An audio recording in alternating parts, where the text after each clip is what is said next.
আজকে আমরা রান্না করব এগ চাউমিন। এগ চাউমিন রান্না করতে আমাদের যা যা লাগছে চলুন দেখে আসি।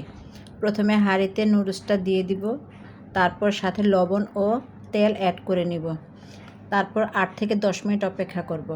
আরেকটা কড়াইয়ে তেল গরম করে সাথে পেঁয়াজ কাঁচামরিচ দিয়ে একটু নেড়ে নিব।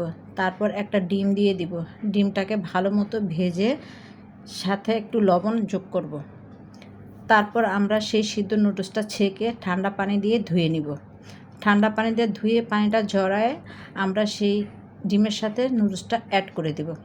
তারপর একে একে দিয়ে দিব সয়া সস, লবণ, চিলি ফ্লেক্স, একটি ম্যাগি মশলার প্যাকেট ও টমেটো কেচাপ দিয়ে ভালো মতো নেড়ে চেড়ে একটু ভাজা ভাজা করে নিব।